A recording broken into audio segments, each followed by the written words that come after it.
A prominent Mexican TV anchor departs. Will dispassionate coverage go with her? Mexico City. At Mexico's largest television company, the brand consultant delivered a curt assessment. Making a woman the anchor of a prime-time news show could be a terrible mistake. Survey results showed that many Mexican men would never believe a woman, least of all Denise Merker, the middle-aged anchor chosen for the job, who was seen as personally cold and professionally untested. It's very simple. This is a bad decision by the company, Ms. Merker recalled the consultant telling her in that meeting, in 2016. He said, "Reconsider, this is really serious."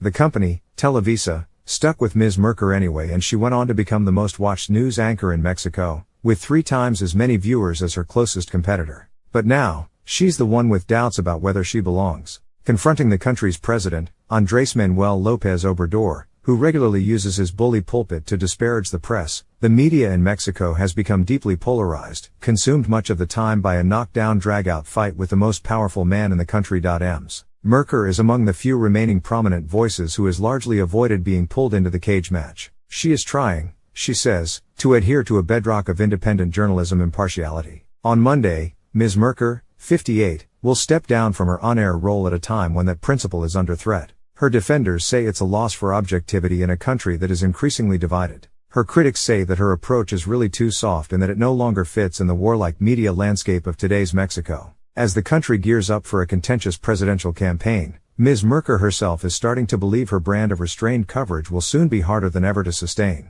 There is going to be less and less room, between now and the elections, for positions that are not black or white, she said. There is going to be less space for people like me. Mr. López Obrador has cultivated an antagonistic relationship with the media since being sworn in as president in late 2018, using his bully pulpit to denigrate the press by portraying critical reporters as agents of an opposition determined to see him fail. In a country where many of the loudest voices in the news media are either loyal defenders of the president or staunch critics, Ms. Merker comes off as middle of the road. She keeps her tone level, tries to use as few adjectives as possible, and seeks to avoid a direct collision with the president. Campaigns for the 2024 presidential election will begin this year, and while politics is always a combat sport in Mexico, the approaching contest pits bitter rivals within the president's own party against one another. The election is expected to get particularly ugly. Electoral season is hunting season and conflict avoidance won't work, said Carlos Bravo Regidor, a political analyst based in Mexico City. A television news show that does not get into that contentious vibe is condemned not to be seen or not to be relevant. In Mexico, combativeness was not something journalism was known for when Ms. Merker got into the business. A political scientist by training, she has a master's degree from the prestigious Sorbonne University in Paris. Ms. Merker landed her first broadcast role in 1997, interviewing politicians for an upstart network. Her producer said it was fine that she'd never been on television. "You're going to say, 'Hello, good evening,' and then you're going to turn around and do your interview, and then you turn back and say, 'Thank you,'" she recalled the producer telling her. The country had been ruled by one party for decades, and votes had been either bought or stolen for so long that there was no need to publicly grill elected officials, experts said. That shifted, though, as elections became genuinely competitive and candidates, suddenly, saw value in convincing people to vote for them. Her tiny and poor network, Channel 40, took advantage. Perhaps because they hadn't ever really been forced to evade questions, the politicians interviewed by Ms. Merker were remarkably unfiltered. "Incredible things happened," she said. When Channel 40 went off the air in 2005, Televisa hired Ms. Merker to host her own program. Within a few months, she was thrust into the center of the biggest story in the country. On December 9, 2005, Televisa ran coverage of what appeared to be a dramatic arrest. The police stormed a ranch in the outskirts of the capital and detained a Frenchwoman and her Mexican boyfriend, accused of kidnapping several people for ransom.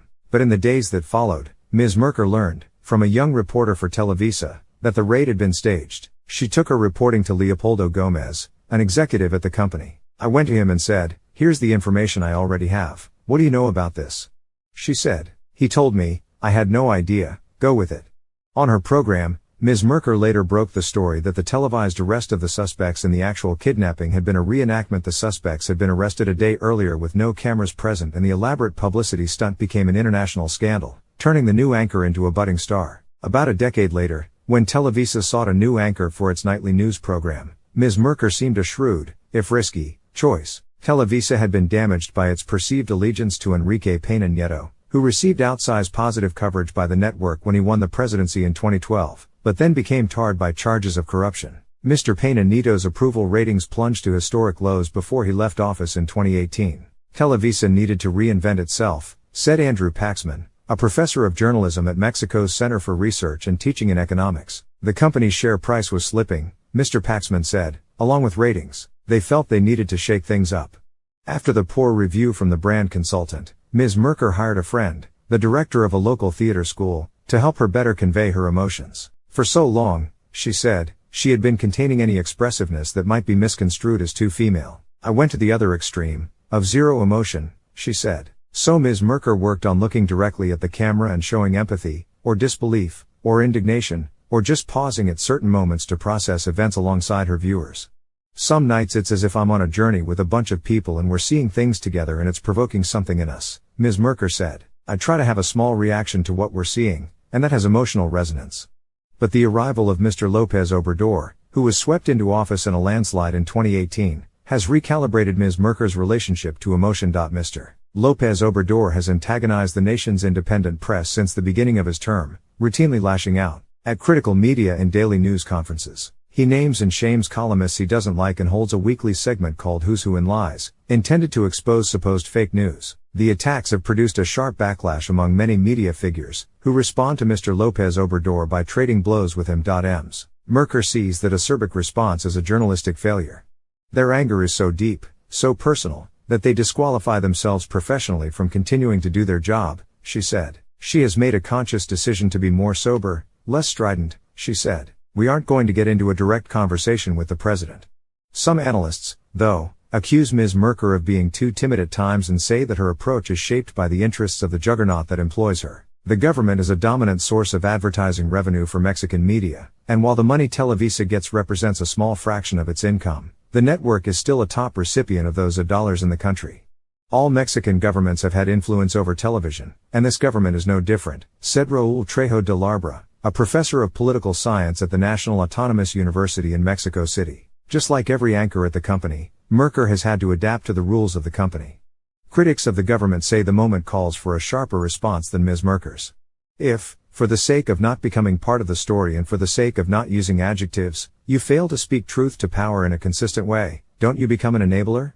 Said Denise Dresser, a professor at the Autonomous Technological Institute of Mexico. Friends of Ms. Merker's have asked her why she isn't more confrontational, she said. Her own mother, not a supporter of the president's, called to complain about her coverage of a recent opposition march. In polarized times, refusing to take sides can be lonely. Nobody cheers me on, she said. It's not a comfortable place to be in.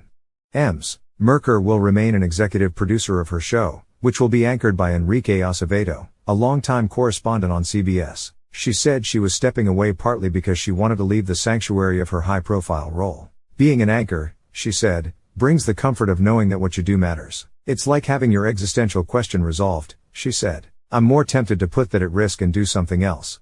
In the end, not even she managed to evade the president's anger. On a Thursday in December, gunmen tried to kill Ciro Gómez Leiva, another leading news anchor, shooting at his car several times. Mr. Gómez Leiva escaped unhurt. The following night, Ms. Merker and other journalists released a video condemning the attack and the country's insecurity, reading a script she helped write. Mr. López Obrador went on the offensive, calling Ms. Merker out for the first time, she said. The president suggested that she was among a group of journalists who were spokespeople of conservatism, part of an elite that earns huge salaries and has a mission to protect interests. Ms. Merker says she never watched the clip of the president lashing out at her. I didn't watch it, because the president is extraordinary at making things personal, and they aren't, she said. They really aren't .